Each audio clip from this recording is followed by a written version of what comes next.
My twin brother lied to ruin my reputation while my parents humiliated and kicked me out. Now they want my money. I am a 28-year-old female with a twin brother.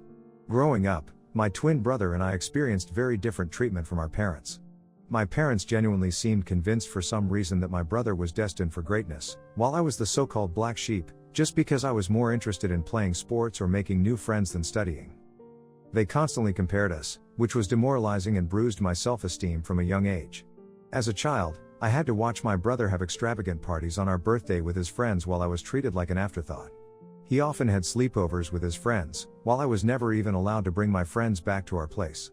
To be honest, I loathed every minute of my childhood. The only person in the family who seemed to care about me was my grandmother. When she visited us, she always brought me my favorite chocolates and occasionally slipped a few dollars to me so that I could treat myself later. As the years passed, this blatant favoritism for my twin brother gradually transformed into emotional abuse directed at me. My parents would openly mock my grades and belittle my hobbies. It felt as though no matter how much I tried, I could never meet their expectations of being the perfect child. Although I was good at sports, they barred me from participating in extracurricular activities as they wanted me to concentrate only on studies just like my brother. It was frustrating, and I felt helpless as a child. Later in my sophomore year, I got grounded yet again, and this time, the crime? Having Snapchat on my phone. I had done absolutely nothing wrong except like all teenagers at my age I had downloaded this app to stay connected with my friends. However, according to my parents, this was a huge crime and a breach of their trust as they had forbidden me from communicating with my friends. They went crazy on me and threw all my stuff around the room. They then took the doors of my hinges and told me that I would have no privacy as long as I lived under their roof. Watching my parents abuse me this way, my twin brother instead of supporting me made my life worse. The toxic environment created by our parents' unjust actions allowed him to exploit the situation to his advantage. He adopted a pattern of lying about me, falsely accusing me of things I never did so that he could get away with everything. If he stole something, he'd effortlessly shift the blame to me, and my parents, already inclined to believe the worst about me, readily accepted his lies. He would demean me in front of my friends at school and would make fun of my appearance. Despite this, I had a wide circle of friends at school because I was approachable and open to making connections. My twin, however, struggled socially, and he started to resent that I could talk to people while he, as an introvert, felt awkward. This jealousy reached a boiling point during our 14th birthday party when no one showed up for him on his birthday. I have no idea why his friends did that to him, but in stark contrast, my friends took me out for ice cream and I had an overall wonderful day. This infuriated my brother further. To take revenge, my brother began to spread false rumors at school about me where he would portray me as a spoiled brat. He would falsely tell everyone that I was allegedly physically abusing him at home since our parents loved him more. Unbeknownst to me, he took things to a disturbing level.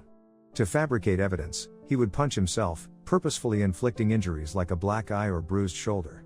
The next day, he would confidently walk into school, displaying the self-inflicted injuries as proof of my supposed violence and make up stories.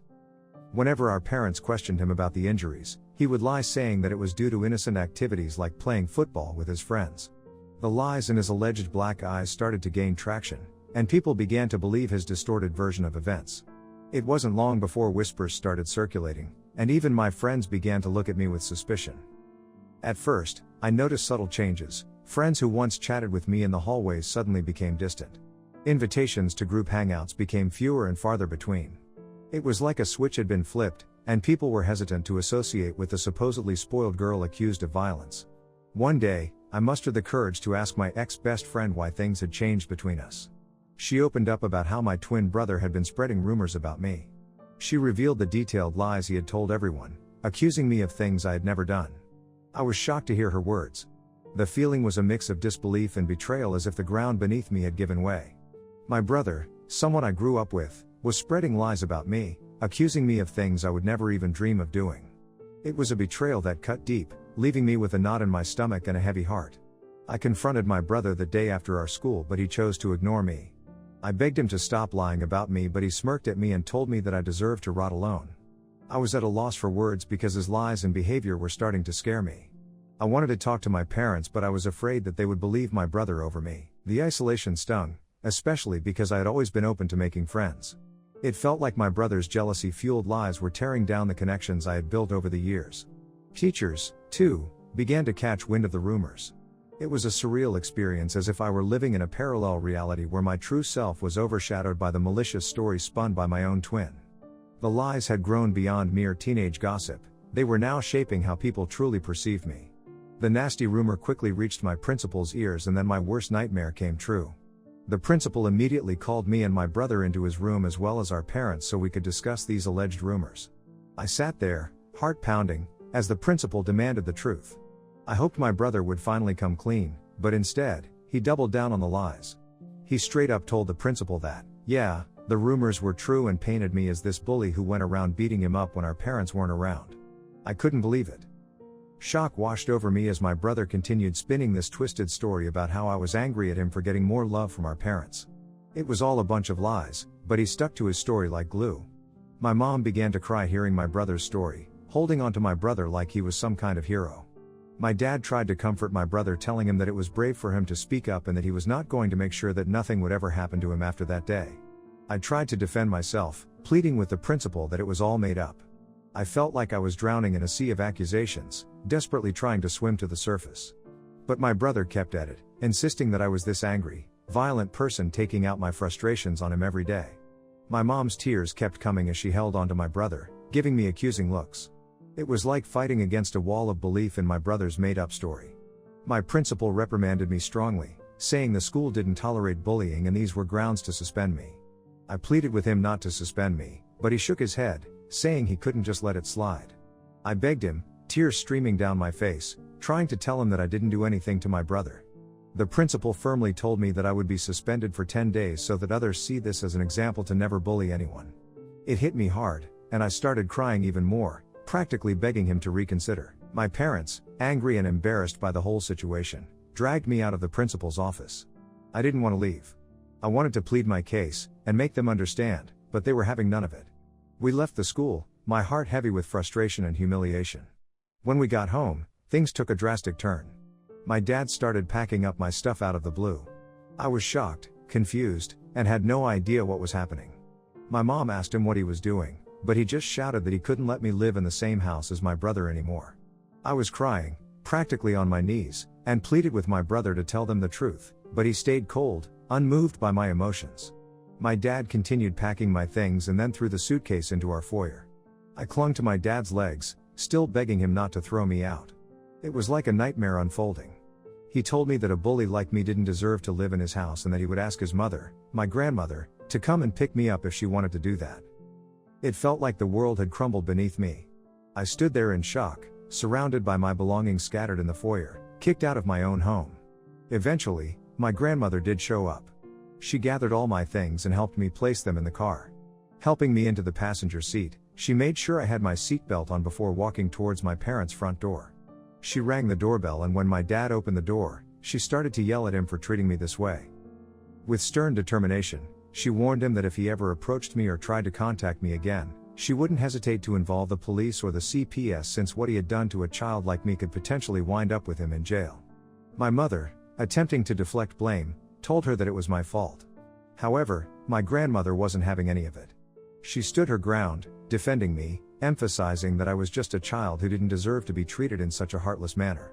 That was the first time in my life I felt how powerful my grandmother was. She didn't cower down to my parents, and unlike what they believed, she trusted me.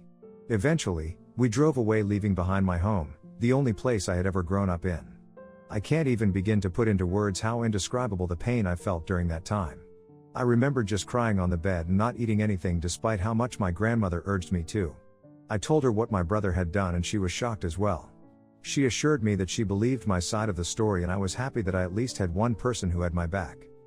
When the 10 days of suspension lifted, the prospect of returning to school felt like stepping back into a lion's den. As I entered the familiar hallways, the faces of my classmates spoke volumes: judgment, whispers, and sidelong glances. The weight of the false accusations continued to linger in the air. Meanwhile, my brother blatantly ignored me and acted like I didn't exist. He had become friends with a few people who believed his side of the story and saw him as the victim of my attacks.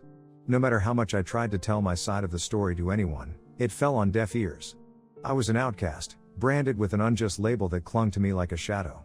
No matter where I went, the classroom, the cafeteria, the corridors, the eyes that met mine were filled with disdain and mistrust.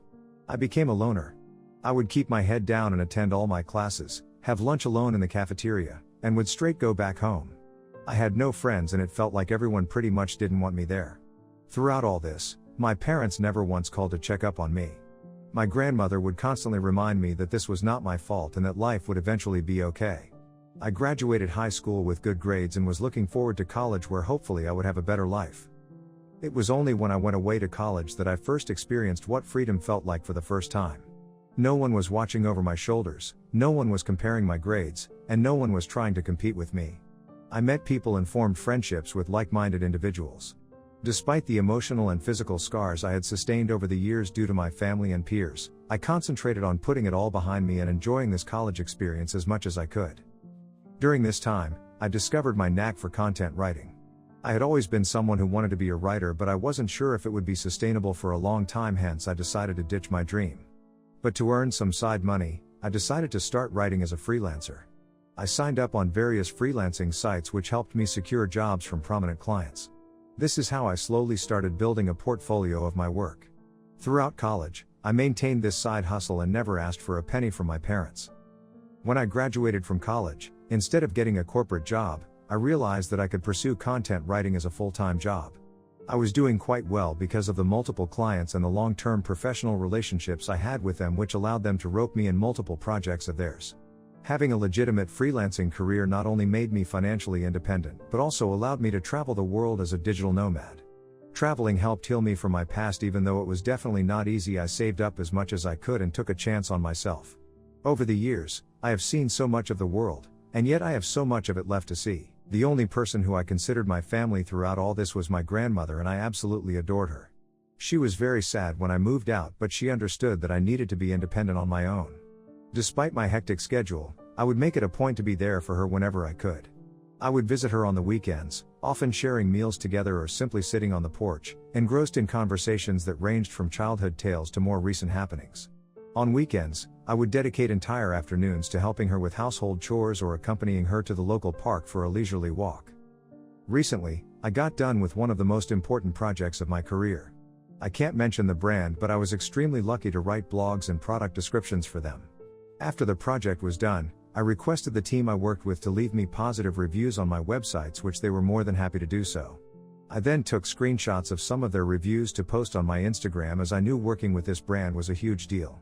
As expected, a lot of other content writers reached out to congratulate me on my professional success and even reposted my story to help spread the word. This is how I started getting messages from strangers who also needed help with their website. My relatives noticed this as well, and some of them reached out to congratulate me. Eventually, I was contacted by my college's principal. He had reached out to me after seeing that I was doing so well and wanted me to come to college for a seminar to talk to students about building a career as a content writer. I was quite nervous as I don't do well when it comes to public speaking, but I decided to take a chance and agreed. When I found myself standing before eager faces, sharing my experiences and insights, I felt like my life had come full circle. I spoke in my speech about the struggles I faced and how I worked hard to sustain myself despite all the hard days. It was honestly a very fulfilling experience to empower others and contribute to the growth of the writers community. Some of my clips started going viral on Facebook groups as people reasoned with it. It felt good to be finally recognized for my hard work. Last week, I was invited to speak at a local news channel. It was a show about the benefits of content writing, and they invited me to share my journey and insights with their viewers. I was a bit nervous but also excited for the opportunity. During the show, I talked about my experiences, the importance of client reviews, and how a simple appreciation post could open doors to incredible opportunities. The opportunity to reach a broader audience and inspire more individuals in the field was both humbling and exhilarating. When it finally aired, I shared some of these clips on my Instagram also, as I was proud about being invited to a TV show. This is how my relatives and cousins started finding out how well I was doing in my career. You see, because my parents never talked about me to anyone, they had no idea that I was working with popular brands and getting invited to TV shows. This is how word quickly spread within my family. I guess this TV interview must have finally reached my parents' ears also, because just a few days later, I was working on another project and had my phone on silent. When I was done with my work, I checked my phone and to my surprise, there were 6 missed calls from my mom. I was honestly shocked to see her name on my phone, as it had been a long time since she had called me. After all those years of silence, I couldn't fathom why she was calling me. I hesitatingly called her back and she picked up immediately. I asked her if everything was okay and my mom started to congratulate me. My dad, probably sitting right there with mom, jumped into the conversation also. He started to inquire about my life and well-being, and I answered their questions without much thought. It didn't strike me as unusual until they began to ask how much I was earning these days. I told them that it was none of their business and my dad replied that we were family so I shouldn't feel shy telling them my income. I told him that I was doing well financially. Hearing this, my mom then began to say how hard their life was these days. My brows furrowed in suspicion. Basically, here is how our conversation pretty much went. Mom, we are retired now and we have been wanting to renovate the house for a while now. It's not in the best shape but we have no savings left. Me, okay. Mom, your success has given us hope. After watching your TV interview today, we thought maybe you could help us out by paying for the renovations. Dad, after all, we are a family. You shouldn't hesitate to share some of your earnings with us. We can really use your help. Me, are you joking with me? Why are you asking me for money when you haven't even talked to me for years? I don't know what made you decide to reach out to me and while I appreciate the congratulations, I am not going to help you out in any way. Hearing this, my mom started saying how I was being a bitch and that I needed to support them as a family. My dad also added that as my parents, they deserve to be looked out after and that this was the least that we could do. I was so pissed at this that I wanted to give them a piece of my mind. I suddenly got an idea that instead of just arguing with them, I should teach them a lesson forever thinking that they could mooch off me after mistreating me all those years ago. I told my parents that I was willing to help them if and only if they agreed to my demands. My dad curiously asked me what it was. Without hesitation, I laid out my demand. If they wanted my help, they had to publicly admit, in front of our family and friends, that my brother was the mastermind behind the hurtful rumors that had tarnished my reputation. I wanted them to humiliate my brother the same way they had humiliated me in front of everyone by believing his lies and manipulations. I wanted them to take accountability for their actions and acknowledge the pain they had caused. Hearing my impossible condition, my dad began to question the necessity of such an admission. My mom told me how this was all quite unnecessary and that we could have a private discussion without involving others, but I held my ground. This condition was non-negotiable, a prerequisite for any assistance they wanted me to offer them in the future. As the tension escalated, my dad raised his voice, asserting his role as my father, and started to emphasize that it was my duty to help my family in need. My mom, in a last-ditch effort, urged me to do the right thing and help them, emphasizing the years they had spent raising me. I couldn't help but find irony in their sudden appeal. I reminded them of the past, of the fact that they had kicked me out and it was my grandmother who had raised me, not them. They started to get more and more agitated, but I told them firmly that if they wanted to establish contact with me and seek my financial assistance from now on, then the truth needed to be acknowledged publicly and my brother needed to face consequences for his actions. Since this conversation, my parents have been trying to incessantly call me, but I am ignoring their calls. I am starting to regret even calling them back that day. I would like to know if I would really be an asshole if I didn't help my parents at all. Update 1. It's been a whirlwind of a week since I last shared my story, and the support and encouragement I have been receiving from everyone has been overwhelming. It's heartening to know that I'm not alone during this time. I am glad that everyone agrees that I should not engage with my parents or even consider helping them out after what they put me through. The reason I even gave them such a condition was because I knew it was pretty much impossible for them to do it. I know they love my brother too much, and despite the fact that they might have found out by now that it was all his lies, I know they will never put him through what they put me through. Today, my brother sent me a nasty text message after my parents again tried to contact me and I refused to pick up their calls. This is what he wrote. Hey sis, it's been a long time since I saw you and I can tell you that every day without you in my life has been great. I heard that mom and dad reached out to you and you gave them a crazy ultimatum. They are never going to go through with it, you know that, right? They clearly never loved you and they will never do anything to hurt me. I admit that I did lie about you 15 years ago, but it's been a long time since then. So stop being so selfish and try to move on from the past. You are unmarried and childless anyway, so why do you not want to help them out by paying for their repairs and renovations around the house? Do the right thing and be a better daughter.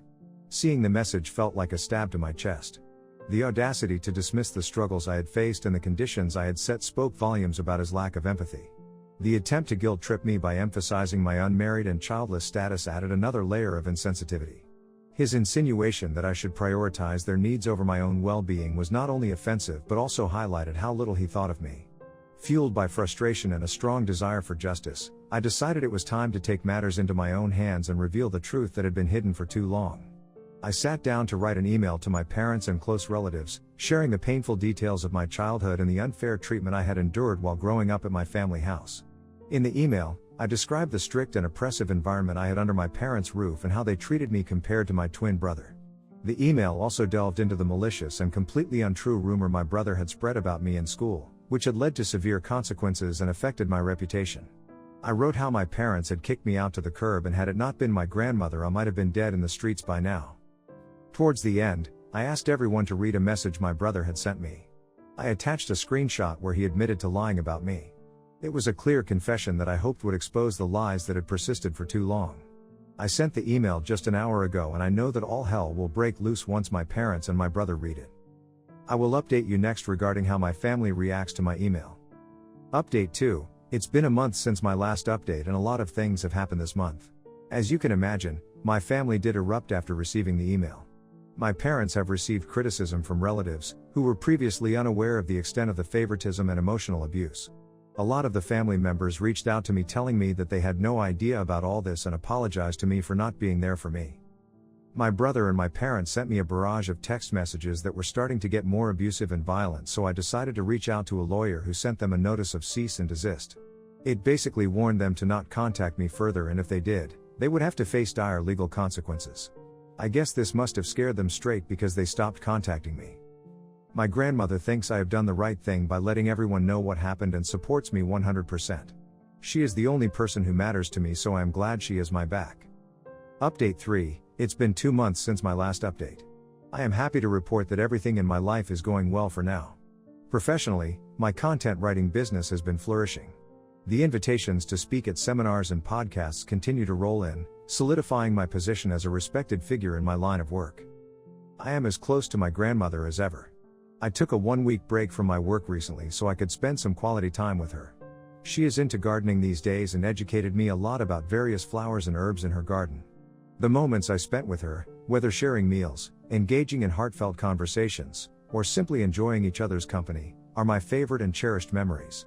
My family has not contacted me after the letter they received from my lawyer, so I am happy that they are staying away from me. Personally, I have started going to therapy, so hopefully I can work on healing myself. I think this will be the last update for now.